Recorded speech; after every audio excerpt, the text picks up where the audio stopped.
Real estate and housing association of Bangladesh রিহ্যাবের সভাপতির উপর ১২ ধরনের কাজে নিষেধাজ্ঞা দিয়েছে বাণিজ্য মন্ত্রণালয়।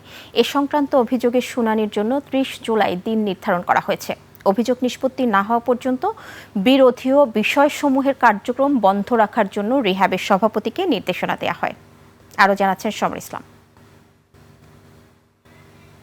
১৯৯১ সালে ডেভেলপারদের স্বার্থ রক্ষা ও পরিকল্পিত নগরায়ন নিয়ে কাজ করার লক্ষ্যে গঠিত হয় real estate and housing association of Bangladesh rehab. গত ২৬ জুন সংস্থার ১ নম্বর সহসভাপতি মোহাম্মদ আক্তার বিশ্বাস সহ ১০ জন পরিচালক বাণিজ্য মন্ত্রণালয়ে ১২টি কার্যক্রম বিষয়ে অভিযোগ দায়ের করেন।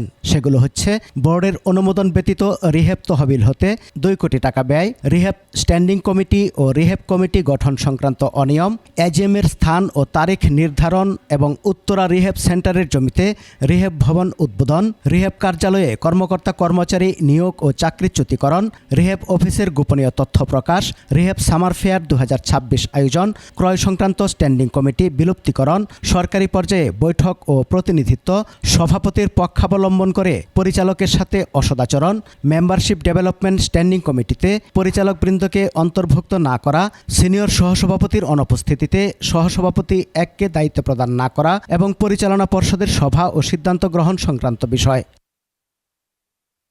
আবেদনের প্রেক্ষিতে ২৮ জুলাই মঙ্গলবার বাণিজ্য মন্ত্রণালয়ের সিনিয়র সহকারী সচিব আশরাফুল সিদ্দিক স্বাক্ষরিত এক চিঠিতে শুনানির জন্য নোটিশ দেয়া হয়। নোটিশে আগামী ৩০ জুলাই বেলা ১২টায় বাণিজ্য সংগঠন অনুবিভাগের মহাপরিচালকের সভাপতিত্বে প্রয়োজনীয় কাগজপত্রাদি সহ তার অফিস কক্ষে শুনানিতে অংশ নেওয়ার নির্দেশ দেওয়া হয়েছে। অভিযোগসমূহ নিষ্পত্তি না হওয়া পর্যন্ত ১২টি বিরোধীয় বিষয়সমূহের কার্যক্রম বন্ধ রাখার জন্য রিহ্যাবের সভাপতি মোহাম্মদ আলী আফজালকে নির্দেশ দেওয়া হয়েছে।